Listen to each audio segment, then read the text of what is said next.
السلام علیکم، میں ہوں سمیع ابراہیم اور آپ دیکھ رہے ہیں ہمارا یوٹیوب چینل۔ آج 27 مارچ ہے، ہفتہ اور سن 2021۔ میں اس وقت لاہور میں ہوں اور یہ بحریہ آرچرڈ کے ساتھ ہے جگہ، رائیونڈ روڈ ہے۔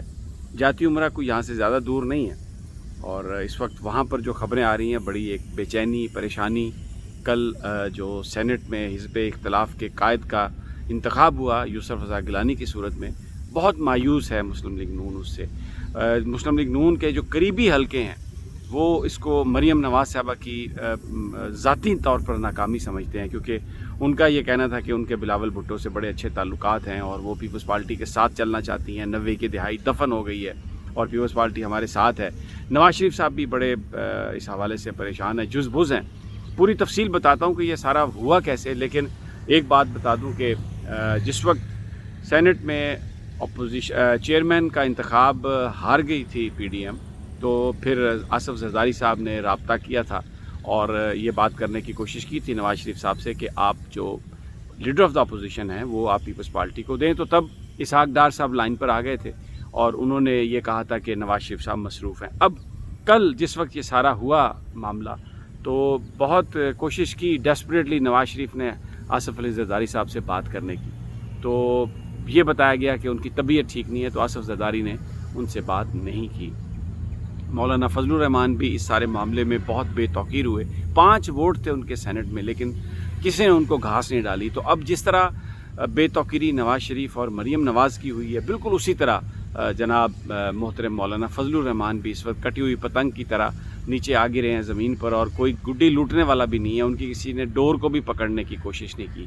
بہت ہی ایک افراتفری اور مایوسی کا عالم ہے۔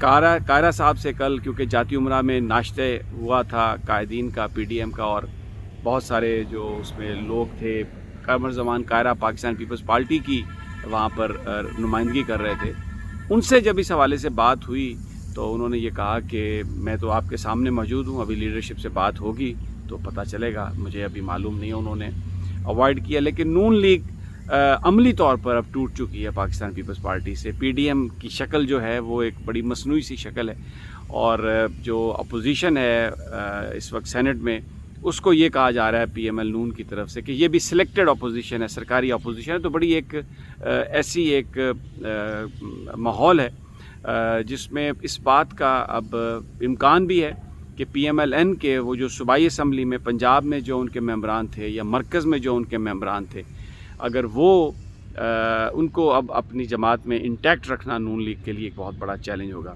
دوسری جانب جو اطلاعات آ رہی ہیں، جو امپورٹنٹ اطلاعات ہیں، کہ پیپلز پارٹی نے یہ کمیونیکیٹ کیا ہے تحریک انصاف سے کہ اگر پی ایم ایل این استعفے دے گی تو پاکستان پیپلز پارٹی بھرپور انداز میں ضمنی انتخابات میں حصہ لے گی، اور ان کو یہ امید ہے کہ پی ایم ایل این کی عدم موجودگی میں، ان کے بائیکاٹ کے بعد، ان کے استعفوں کے بعد، وہ پنجاب میں بھی کوئی 8-10 سیٹس نکال دیں گے۔ ان کے اس وقت 57 ممبرز ہیں قومی اسمبلی میں پاکستان پیپلز پارٹی کے، تو اگر 10-12 ممبر ان کے ساتھ اور مل جائیں گے تو وہ یہ سمجھتے ہیں کہ وہ بلاول بھٹو کو لیڈر آف دا اپوزیشن قومی اسمبلی میں بنا سکتے ہیں۔ تو یہ ان کا خیال ہے کہ ان کے لیے ایک بہت بڑی کامیابی ہوگی۔ اس وقت جو پورا سسٹم ہے، جس طرح عمران خان یہ چاہ رہے ہیں کہ یہ سسٹم چلے، پیپلز پارٹی کے سٹیکس بھی اتنے ہی بڑھ گئے ہیں۔ آپ دیکھیں کہ سینٹ میں لیڈر آف دا اپوزیشن ان کا ہے، سندھ میں ان کی حکومت ہے، تو وہ اس سسٹم کو چلانا چاہتے ہیں کہ اگر کسی طرح leader of the opposition Bilawal Bhutto بن جائیں آخری 1-2 سال، تو ان کی بڑی گرومنگ ہوگی اور وہ اس حوالے سے آگے چل سکتے ہیں۔ اس ساری گیم میں جو لوزر ہیں وہ نواز شریف صاحب ہیں اور مریم صاحبہ ہیں، لیکن اب جو رول ایک بنتا ہوا نظر آ رہا ہے وہ شہباز شریف صاحب کا ہے۔ ان کی بیل اپلیکیشن فائل ہو گئی ہے۔ تصور یہ کیا جا رہا ہے کہ جو اس وقت معاملات ہیں اس کی روشنی میں وہ بہت جلد وہ بھی باہر آ جائیں گے، تو حمزہ شہباز بھی باہر ہوں گے اور شہباز شریف صاحب بھی باہر ہوں گے۔ اور جو مریم نواز صاحبہ ہیں، ان کی جو گراؤنڈز ہیں بیل کی، وہ اب ختم ہو چکی ہے۔ وہ اپنے والد کی بیماری کی وجہ سے ان کو بیل ملی تھی کہ وہ ان کی کیئر کرنا چاہتی ہیں، اور ان کے والد صاحب تو اس وقت ملک میں ہیں نہیں، تو ابھی ان کو وہ جو گراؤنڈ ہے ان کی، وہ شاید عدالت اس پہ کوئی فیصلہ ایسا دے جو نون لیگ کے لیے بڑا دھچکا ہو۔ اور پھر اس کے علاوہ جو 1500 کنال اراضی، اس کا جو دوسرا ریفرنس ہے، اس میں بھی مریم صاحبہ کے لیے کوئی سیاسی مشکلات، یعنی قانونی پیچیدگیوں میں اور مشکلات میں اضافہ ہو سکتا ہے۔ تو اب دیکھیں نواز شریف صاحب باہر، مریم نواز صاحبہ جیل کے اندر، حمزہ شہباز اور شہباز شریف صاحب باہر. تو پالیٹکس اور بیانیہ جو نون لیگ کا تھا، جس کو نواز شریف صاحب ووٹ کو عزت دو کا معاملہ کر رہے تھے، وہ بری طرح پٹ گیا. اور اسٹیبلشمنٹ نے وہی جو کہتے تھے نواز شریف صاحب اور شہباز شریف صاحب کے 2018 میں ہم سے تو باتیں ہو رہی تھیں کہ کابینہ میں کون آئے گا، وزیر کون بنے گا، لیکن نتائج بالکل مختلف آئے اور ہمارے ساتھ ہاتھ ہو گیا. اسی طرح یہ جو سینٹ کے انتخابات تھے ان میں بھی ایک بڑا یہ ہاتھ ہوا ہے، اور جو پی ڈی ایم کی احتجاجی موومنٹ ہے اس کے حوالے سے بھی اس وقت اپوزیشن بالکل تتر بتر ہو گئی ہے. اور اس بات کا کوئی امکان نظر نہیں آتا مستقبل قریب میں کہ عمران خان صاحب کے لیے کوئی اپوزیشن مصیبت بنے. ہاں، یہ ایک علیحدہ بات ہے کہ کوئی اپنی ان کی پارٹی کے اندر یا ان کے اپنے جو لوگ جس طریقے سے چیزوں کو ہینڈل کر رہے ہیں اس کا کوئی فال آؤٹ اس طرح سے ہو کہ خان صاحب کو کوئی پرابلم آئے. اپوزیشن کی طرف سے کوئی پرابلم نہیں. اب یہ مینیج کیسے کیا زرداری صاحب نے، اس کو میں آپ کو اس کی تفصیل بتا دیتا ہوں. بہت سمپل میتھ کی بات تھی. 21 ممبر تھے پاکستان پیپلز پارٹی کے، تو 2 جو اے این پی کے ممبر تھے ان کو آصف علی زرداری صاحب نے مینیج کیا. اور اس میں صادق سنجرانی کا بڑا رول ہے. جو یوسف رضا گیلانی صاحب کو جو لیڈر آف دا اپوزیشن بنایا گیا، اس میں صادق سنجرانی صاحب کا بہت کردار ہے، بڑا رول ہے. صادق سنجرانی صاحب کے خلاف جو عدم اعتماد کی تحریک تھی، وہ پیپلز پارٹی، آپ کو یاد ہوگا کہ ان کے چیئرمین سینٹ بننے میں اور وہ سارا معاملہ، ان کی یہ جو سیٹ یہاں پہ رہی ہے، اس میں پیپلز پارٹی کا بڑا رول تھا، اور آصف علی زرداری صاحب نے اس میں ایک بڑا کردار ادا کیا تھا. تو جو وٹنسز ہیں انہوں نے بتایا کہ سنجرانی صاحب جس وقت یوسف رضا گیلانی سے ملے ہیں تو انہوں نے بڑے ادب سے یوسف رضا گیلانی کے وہ جو گھٹنے ہیں ان کو ہاتھ لگایا، جو ایک پنجاب کا کلچر ہے، بلوچستان کا بھی کلچر ہے. جب آپ کسی کو عزت احترام دیتے ہیں تو اس سے ظاہر ہوا. تو اور یہ بتایا جا رہا ہے کہ 26 جو ممبران تھے مسلم لیگ نون کے، 26-27، وہ ان کو حمایت حاصل ہو گئی تھی، اور صادق سنجرانی نے سے ان کی بات بھی ہوئی مسلم لیگ نون کی. لیکن سنجرانی صاحب نے فون کیا جناب شہری رحمان صاحبہ کو، اور انہوں نے کہا کہ یوسف رضا گیلانی صاحب کے حوالے سے وہ جو بھی رول ان کا ہوگا وہ پلے کریں گے، بیکاز ان کو اپنی سیٹ بھی آگے لگتا ہے کہ ایک بڑی پارٹی سے ساتھ ہوں گے تو تبھی اس بات کا امکان ختم ہوگا کہ ان کے خلاف نو کانفیڈنس آئے. تو اس میں 2 اے این پی کے آ گئے، 21 ان کے تھے، یہ 23 ہو گئے.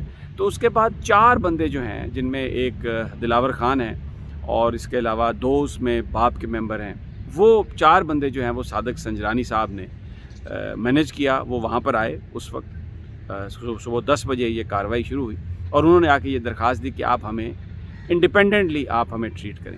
اچھا، اب اس میں ایشو یہ ہے کہ بہت سارے مسلم لیگ نون کے جو سینیٹرز ہیں، کیونکہ جب الیکشن ہوئے تھے تو انہوں نے نواز شریف صاحب کے دستخط کروا کے نامینیشن فائل کیا تھا، لیکن نواز شریف صاحب سپریم کورٹ کے حکم سے نااہل تھے. تو وہ بہت سارے لوگ جو ہیں وہ پھر آزاد حیثیت میں انہوں نے الیکشن لڑا. تھے تو وہ مسلم لیگ نون کے، لیکن اس ٹیکنیکل اور لیگل کمپلیکیشن کی وجہ سے ان کو آزاد تصور کیا جاتا ہے. تو اگر وہ کوئی اپنا انڈیپینڈنٹ گروپ بنائیں، کسی کو ووٹ دیں، تو قانونی طور پر نون لیگ نہ ان کے خلاف ریفرنس دے سکتی ہے، نہ ان کے اوپر کوئی قدغن لگا سکتی ہے. تو 4 یہ بندے جو تھے انہوں نے اپنا انڈیپینڈنٹ گروپ جو ہے وہ بنا لی. تو 23 اور 4 ہو گئے 27. جماعت اسلامی بھی ان کے ساتھ مل گئی آ کے، تو وہ ہو گئے 28. تو فاٹا کے 2 جو اراکین تھے وہ بھی یوسف رضا گیلانی صاحب کے ساتھ مل گیا. اور فاٹا آپ کو پتہ ہے، فاٹا کے لوگ جو ہیں بڑے قابل احترام ہیں، بڑے عزت ہیں. اب وہ خیبر پختونخوا کا حصہ ہیں، لیکن ان کا جو کلچر ہے اس میں جو بارگیننگ ہے، جو لین دین ہے، اس کی ایک بڑی اہمیت ہے. تو یہ سارا معاملہ کر کے پیپلز پارٹی نے 30 اراکین کو مینیج کر لیا. اس پر فوری طور پر یوسف رضا گیلانی صاحب کو بلایا گیا، اور اس کا فٹافٹ نوٹیفیکیشن کر کے تو جناب ڈاکٹر کیوم سوبرو کے حوالے وہ نوٹیفیکیشن کیا گیا. تو پاکستان پیپلز پارٹی اس بات سے خفا تھی نون لیگ سے کہ لانگ مارچ کی میٹنگ تھی، اور اس میں آپ نے اس استعفوں کا معاملہ کھڑا کر کے سارے کا سارا ملبہ جو لانگ مارچ کو ملتوی کرنے کا تھا وہ پیپلز پارٹی پہ پھینکا، اور اس کے ساتھ یہ تاثر بڑھایا کہ اسٹیبلشمنٹ کے ساتھ پاکستان پیپلز پارٹی کی ڈیل ہو رہی ہے، اور ڈیل ہو چکی ہے، اور زرداری صاحب اس وقت پلے کر رہے ہیں، چیزوں کو آگے لے کے جا رہے ہیں. اور نواز شریف صاحب نے بھی برملا اس کا اظہار کیا.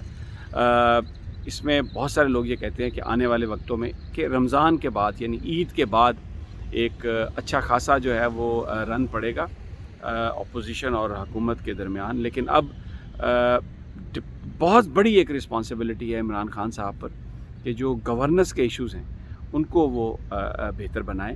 اور اگر پی ڈی ایم میں نون لیگ اور مولانا فضل الرحمان نے استعفے دیے تو پیپلز پارٹی ضمنی انتخابات کے لیے تیار ہے. ایک نئی صورتحال بن سکتی ہے. اور یہ بھی بہت سارے لوگ کہتے ہیں کہ استعفے دے دیے جائیں گے، وہ بھی ایک ڈیل کا حصہ ہو سکتا ہے. پھر جو ٹکٹس ملیں وہ شہباز صاحب کہیں گے کہ ہم حصہ لیتے ہیں الیکشن میں، تو وہ بہت سارے لوگ پھر ایسے آ جائیں گے، آ سکتے ہیں جو شہباز صاحب کے ساتھ ہوں. مختلف کنسپریسی تھیوریز ہیں. جب تک کوئی چیز واضح نہ آ جائے، جس پر کوئی یہ یقین نہ ہو کہ ہاں ایسے ہی ہو رہا ہے، تو اس وقت تک میں آپ کے ساتھ اس کو ہولڈ کرتا ہوں، اس کو شیئر نہیں کرتا. اجازت دیجیے، انشاءاللہ جلد اگلی ویڈیو میں آپ سے ملاقات ہوگی. اللہ نگہبان.